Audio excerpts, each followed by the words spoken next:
बिहार के मुख्यमंत्री नीतीश कुमार ने मंगलवार को विधानसभा चुनाव अभियान की औपचारिक शुरुआत मुजफ्फरपुर जिले के मीनापुर और काटी से की है। मीनापुर हाई स्कूल मैदान और काटी राजकीयकृत उच्चतर माध्यमिक विद्यालय में आयोजित एनडीए की जनसभा में उन्होंने जदयू प्रत्याशी अजय कुशवाहा, अजीत कुमार, राजकुमार राजू, मदन चौधरी और भाजपा प्रत्याशी रमा निषाद के समर्थन में जनता से वोट की अपील की। मुख्यमंत्री ने कहा कि बिहार में विकास का दौर रुकने नहीं देना है। उन्होंने वादा किया है कि अगले 5 वर्षों में राज्य के 1 करोड़ युवाओं को रोजगार और नौकरी के अवसर मुहैया कराए जाएंगे। जनता से अपील करते हुए नीतीश कुमार ने कहा कि विकास के काम को याद रखिए, अफवाहों में मत जाएं। 24 नवंबर 2005 को जब हमारी सरकार बनी थी तब बिहार की हालत बेहद खराब थी। शाम होते ही लोग घरों से निकलने से डरते थे, समाज में तनाव था। हमने कानून व्यवस्था सुधारी, सड़कें, बिजली और शिक्षा के क्षेत्र में उल्लेखनीय सुधार किया।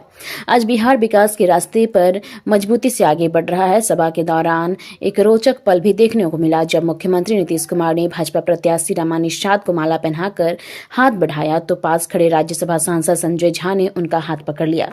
इस पर मुख्यमंत्री मुस्कुराते हुए बोले, "ई गजब आदमी है भाई, हाथ काहे पकड़ते हो?" उनके इस अंदाज पर मंच पर मौजूद नेताओं और कार्यकर्ताओं ने तालियां बजाई। इसके बाद मुख्यमंत्री ने रमा निषाद को माला पहनाई। गौरतलब है कि रमा निषाद पूर्व सांसद अजय निषाद की पत्नी है और इस बार औराई विधानसभा सीट से भाजपा की प्रत्याशी है। भाजपा ने मौजूदा विधायक व पूर्व मंत्री रामसूरत राय की जगह राम निषाद पर भरोसा जताया है। मीनापुर और काटी में हुई इस सभा में बड़ी संख्या में कार्यकर्ता और स्थानीय लोग मौजूद रहे। मंच पर एनडीए के कई वरिष्ठ नेता भी मौजूद रहे।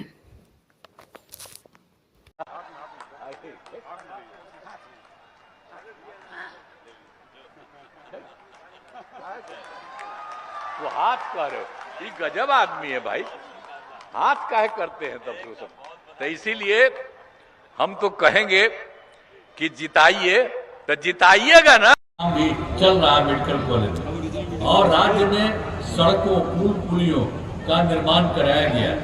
राज्य में सुदूर क्षेत्रों में 6 घंटे में, अब उसके लिए तो हम लोग सब करवाए थे कि सड़क का और पुल पुलिया का ये सब का हम लोग जो निर्माण किए, तो उसी में हम लोगों ने जो रास्ता चलवाए, सब कुछ करवाए, तो देखा कि सबसे दूर, सबसे सुदूर क्षेत्र वाला, सबसे दूर था पटना से, सबसे दूर था, उनके लिए हम लोगों ने 6 घंटे में पटना पहुंचने का लक्ष्य 2016 में पूरा कर लिया गया।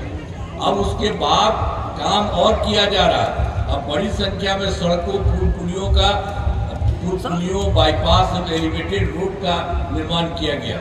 अब जानते हैं सबसे दूर से पटना का हो गया है 5 घंटे में, सबसे दूर वाले क्षेत्र में पटना पहुंचना संभव होगा।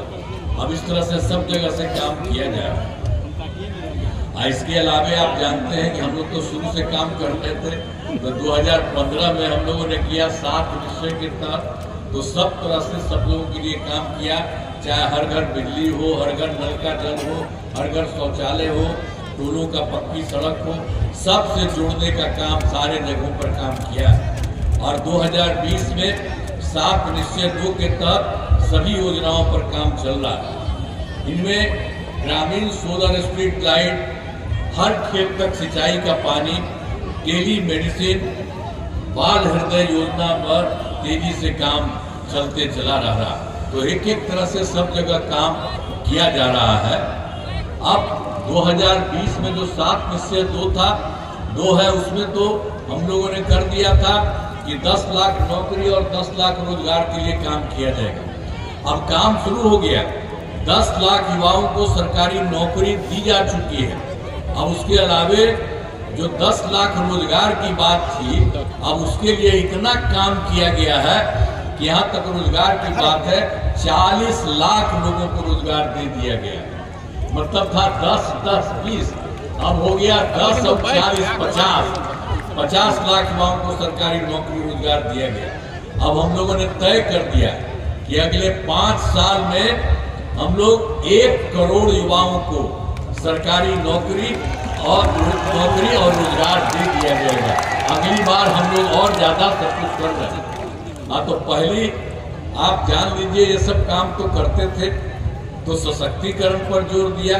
अब क्या हालत था 2006 में हम लोगों ने जो किया पंचायती राज संस्थाओं में, तो हम लोगों ने 2006 में 2007 में जो नगर निकाय में महिलाओं के लिए, तो हम लोगों ने कहा कि सब जगह महिलाओं को कम से कम 50% रहेगा। दोनों तरफ महिलाएं भी 50%, 50% लड़का भी, तो 50% प्रतिशत आरक्षण से शुरुआत की गई अब तक। उसके बाद जानते हैं ये तो हो गया पहली बार 2006 में पंचायती राज संस्था में, 2007 में नगर निकाय में सब कर दिया। अब उसके बाद आप जान लीजिए कि अब उसके लिए और कितना जगह हो रहा है, सब जगह हुआ, 4 चुनाव हो चुका है, ये सब कर दिया गया है। अब उसके अलावे और जगह बहुत काम किया गया। 2013 में पुलिस में महिलाओं के लिए, जो पुलिस में भी हमने कहा उसमें भी महिलाओं के लिए हम 35% आरक्षण करेंगे। तो अब बिहार पुलिस में महिलाओं की संख्या जितनी है 35% देश के किसी राज्य में नहीं है। और वर्ष 16 में महिलाओं की सरकारी नौकरियों में 35% आरक्षण दिया गया। पहले बिहार में स्वयं सहायता समूह की संख्या भी बहुत कम थी। अब स्वयं सहायता समूह तो पूरे देश का था। हम जब केंद्र में थे तो कहीं कहीं चारों तरफ घूमते थे तो देखते थे कि उन लोगों की संख्या दूसरी जगह अच्छी। जब हम यहाँ लौट करके आए तो हम देखने गए कि स्वयं सहायता समूह का यहाँ हाल देखें तो यहाँ देखे कि बहुत कम है। तो इसलिए जैसे ही हम आए तो 2006 में विश्व बैंक से कर्ज लेकर राज्य में स्वयं सहायता समूह का गठन किया और उसका नाम हम दे दिया जीविका। हम जीविका दीदी भी कहते हैं, जीविका भी। हम इतना ज्यादा काम किए तो केंद्र वाला जो कांग्रेस वाला वो एक बार आया, देखा कि भाई आपका तो अच्छा बन गया, और उसके बाद हमसे पूछा तो हमने कहा कि तो हमने महिलाओं का जो किया गया है तो महिलाओं के लिए होता है, किसी दूसरे के लिए नहीं। हमने उसका नाम दिया है जीविका। तब वही कहा तो कहा कि जीविका हम उनका नाम देते हैं, जीविका दीदी भी कहते हैं। अब आप लोग सोचिए, तो लोग केंद्र में ही तो होता ही था स्वयं सहायता समूह का, वो सबका आज जीविका कर दिया हम लोग ने। वो तो पूरे देश का था, तो उसमें भी कर दिया। हम लोग तो यहाँ पर किए सब कुछ।